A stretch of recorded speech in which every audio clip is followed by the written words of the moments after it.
Assalamualaikum warahmatullahi wabarakatuh. Halo, perkenalkan saya Rida Ajeng Aprilia, kembali lagi dalam video pembelajaran biologi. Nah, pada video kali ini akan membahas mengenai materi lanjutan dari video sebelumnya. Yang part pertama itu mengenai komponen biotik dan abiotik. Nah, untuk kalian yang belum nonton video part pertamanya, ditonton dulu biar bisa paham untuk melanjutkan video part kedua ini. Nah, part kedua mengenai video ekosistem ini akan membahas mengenai rantai makanan, jaring-jaring makanan, dan piramida ekologi. Nah, untuk selengkapnya, kalian bisa cek dilanjut ya, nonton videonya.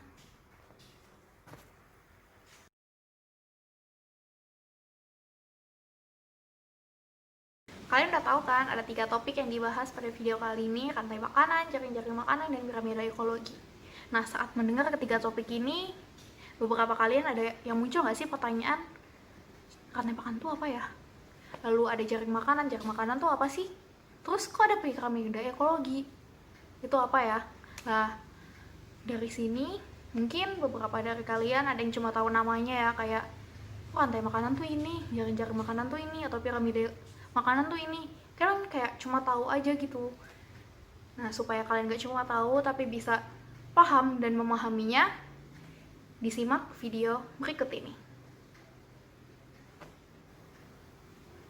Oke, kita lanjut. Di sebelah ini itu ada gambar ya, ada 2 gambar. Nah, dari 2 gambar itu coba kalian perhatiin deh. Kalian tuh bisa mengenali nggak sih yang mana rantai makanan dan yang mana jaring-jaring makanan?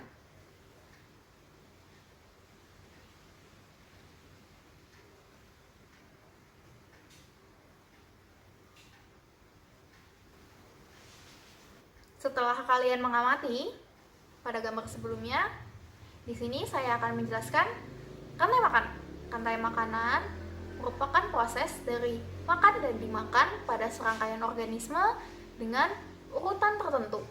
Sedangkan pada jaring-jaring makanan merupakan gabungan dari beberapa rantai makanan yang pada siklusnya itu saling berhubungan.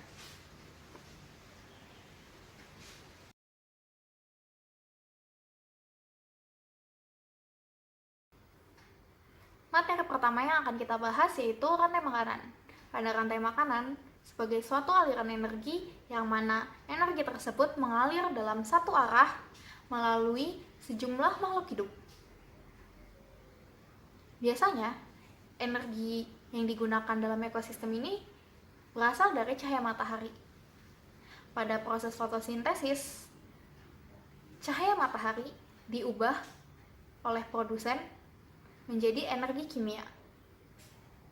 Selanjutnya, energi ini akan mengalir ke konsumen pada berbagai tingkat profit. Rantai makanan itu memiliki beberapa tipe yang didasarkan dari organisme yang mengawali rantai makanan tersebut. Terdapat 4 tipe. Tipe yang pertama itu rantai makanan perumput. Yang kedua, rantai makanan detrivor. Yang ketiga, rantai makanan parasit. Yang keempat, rantai makanan saprofit.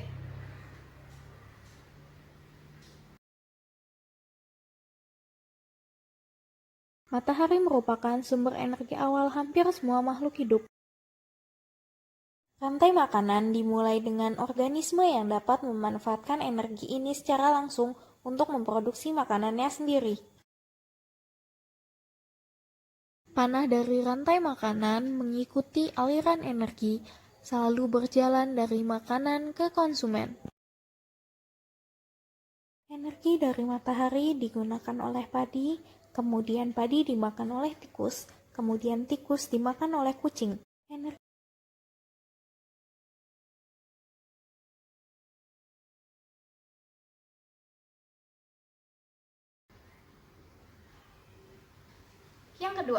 Yang kedua itu membahas mengenai jaring-jaring makanan. Jaring-jaring makanan memiliki cakupan yang lebih luas daripada rantai makanan. Berbeda juga dari rantai makanan, jaring-jaring makanan ini memperlihatkan adanya hubungan antara populasi satu dengan populasi lainnya.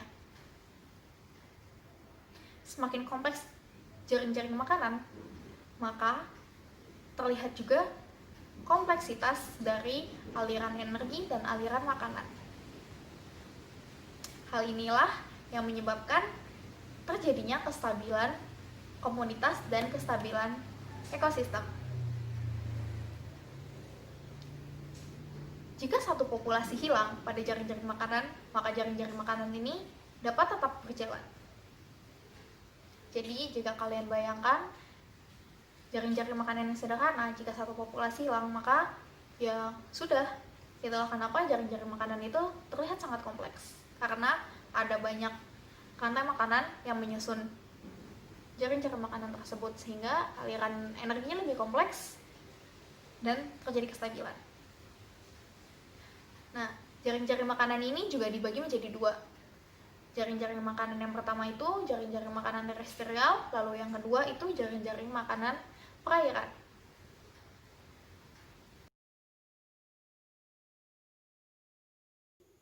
Jaringan makanan itu dibagi menjadi jaring makanan terestrial dan jaring makanan perairan. Yang pertama yang dibahas itu jaring makanan terestrial. Nah, bisa dilihat di gambar ini, jaring makanan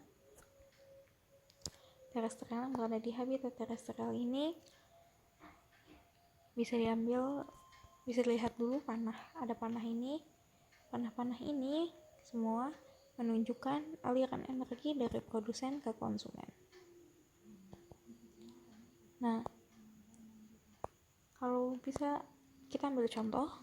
Contohnya itu benih yang dimakan oleh belibis lalu dimakan oleh elang ekor merah, atau bisa juga benih yang dimakan oleh tupai lalu tupai ini dimakan oleh burung grizzly, atau juga benih dimakan tupai lalu tupai itu dimakan oleh elang ekor merah. Selanjutnya itu adalah contoh jaring makanan perairan. Nah, bisa dilihat perairan yang di sini yang diambil adalah perairan air laut atau perairan yang ada di laut. Nah, jika kita lihat panah-panah yang ada di sini itu juga sama seperti pada jaring makanan yang terestrial, itu menggambarkan aliran energi dari produsen ke konsumennya. Nah, kalau bisa kita ambil contohnya itu pada fitoplankton, yang mana fitoplankton itu dimakan oleh krill, yang nantinya krill dimakan oleh ikan, lalu ikan dimakan oleh seagull, lalu dimakan oleh leopard seal, dan nantinya dimakan oleh killer whale. Nah, atau juga bisa seperti ini. Fitoplankton yang dimakan oleh zooplankton lalu dimakan oleh ikan, lalu kemudian dimakan oleh seagull, lalu kemudian dimakan leopard, lalu dimakan oleh blue whale.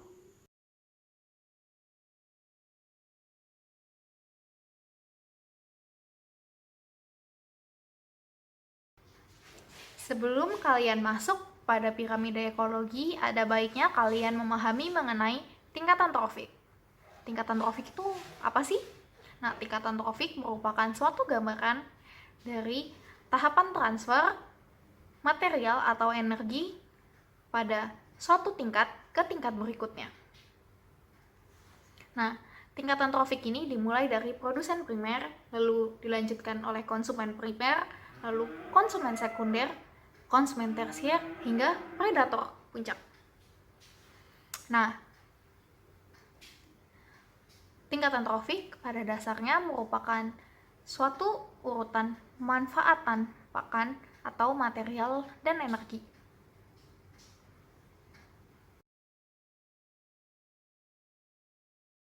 Tingkat trofik pertama yaitu produsen primer, contohnya rumput. Tingkat trofik kedua yaitu konsumen primer, contohnya kelinci. Tingkat trofik ketiga yaitu konsumen sekunder, contohnya serigala. Tingkat trofik keempat yaitu konsumen tersier, contohnya elang. Beberapa super memasukkannya sebagai tingkat trofik kelima, yaitu decomposer yang contohnya fungi atau jamur. Beberapa super memasukkannya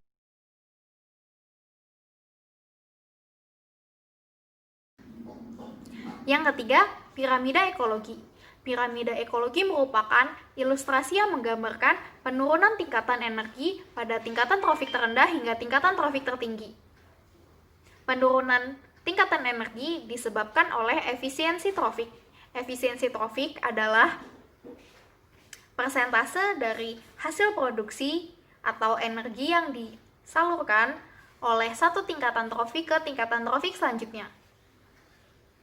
Efisiensi trofik selalu lebih rendah dari efisiensi produksi.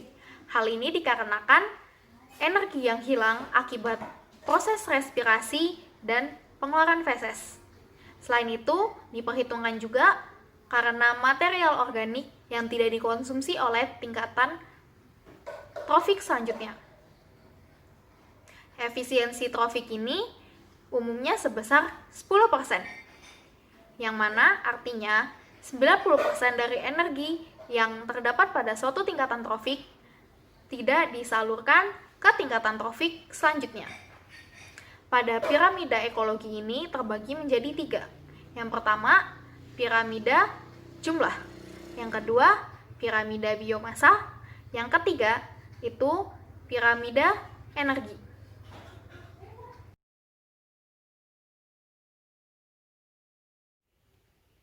Selanjutnya kita akan membahas mengenai piramida ekologi. Piramida ekologi merupakan suatu hubungan antara energi, jumlah, biomasa dari suatu organisme yang terbagi atas berbagai tingkatan trofik yang berbeda.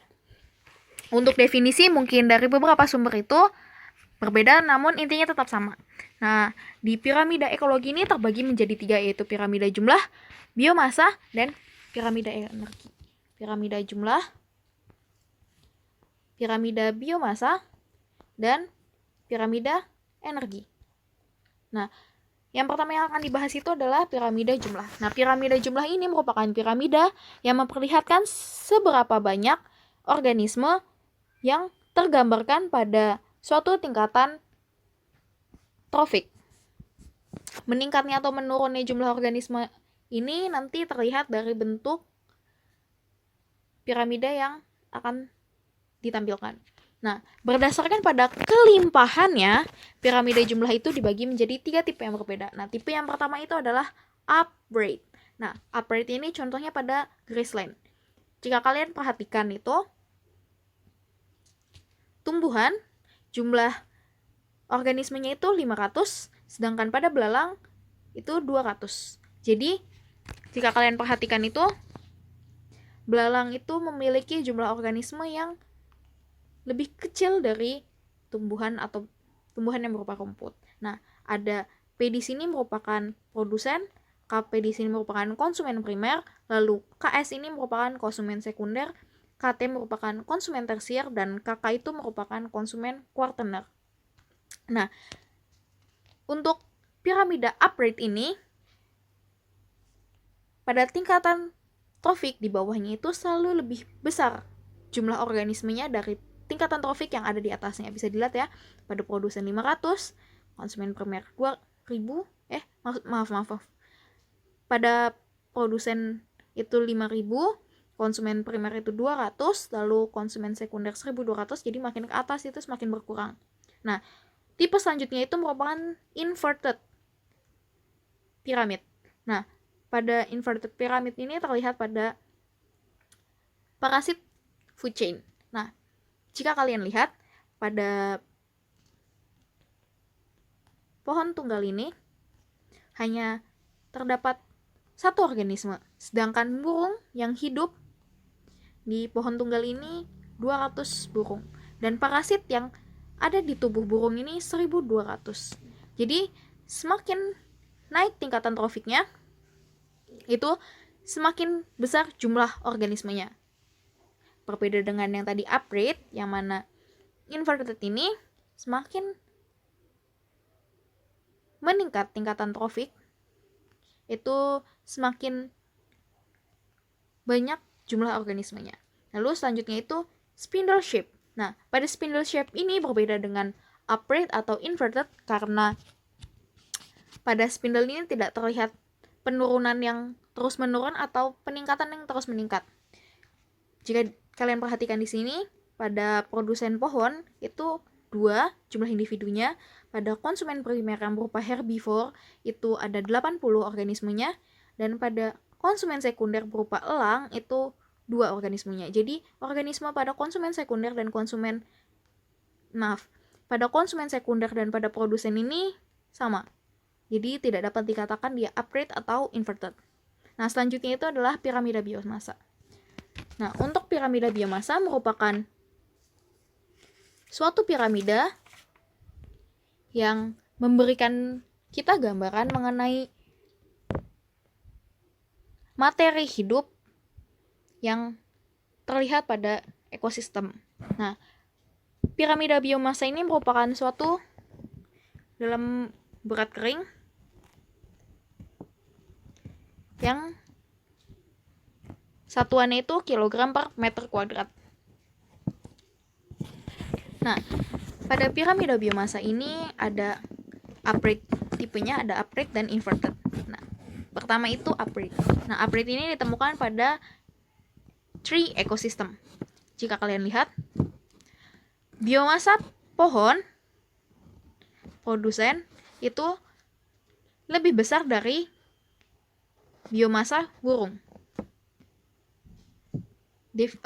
Penjelasannya tidak jauh berbeda pada piramida jumlah, yang mana pada piramida biomasa tipe upright itu semakin meningkatnya tingkatan trofik itu, biomasanya itu semakin berkurang. Jadi dari yang produsen 617, lalu konsumen primer 95, dan konsumen sekunder itu 0,5. Lanjut ke piramida biomasa inverted. Nah, contohnya itu pada marine ecosystem. Pada marine ecosystem ini bisa dilihat itu fitoplankton yang berupa produsen ini memiliki biomasa 1,5. Lalu konsumen primer ini memiliki biomasa 30, dan konsumen sekunder berupa ikan ini memiliki biomasa 70. Nah, jika kalian lihat ini, penjelasannya juga tidak jauh berbeda dengan yang piramida jumlah ini, yang mana pada piramida biomasa inverted, semakin meningkatnya tingkatan trofik ini, maka semakin meningkat biomasanya. Jadi yang biomasanya tadinya 1,5 meningkat jadi tingkatan trofik di atasnya itu 30, tingkatan trofik di atasnya 70. Jadi semakin tinggi tingkatan trofiknya ini, semakin besar nilai biomasanya. Nah, lanjut pada piramida yang terakhir itu piramida energi. Piramida energi ini juga merupakan suatu berat kering dari organisme, yang mana satuannya itu kilojoule per meter kuadrat per tahun. Nah, di sini contohnya itu energi dari matahari, ya, yang 1 juta ini digunakan oleh fitoplankton untuk fotosintesis, produsen fotosintesis. Nah, energinya menjadi 10.000. Lalu fitoplankton yang dimakan ikan energinya menjadi 1.000, dan burung yang memakan ikan itu energinya jadi 100. Nah, pada piramida energi ini selalu upright tipenya. Mengapa? Karena pada energi itu semakin meningkat tingkatan trofiknya,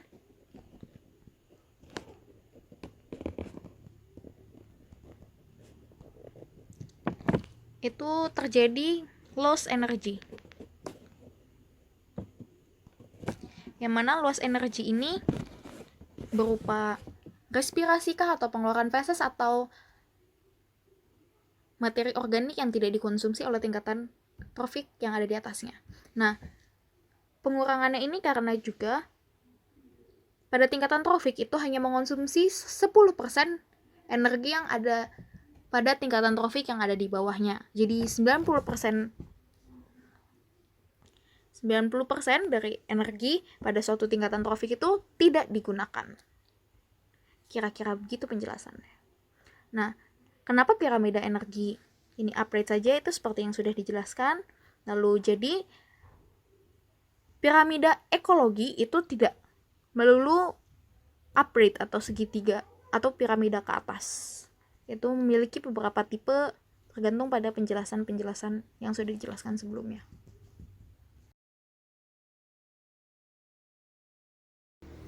Setelah kalian memahami mengenai materi rantai makanan, jaring-jaring makanan, dan piramida ekologi, supaya kalian bisa lebih paham mengenai materi ini, kalian dapat melihat sekitar kalian.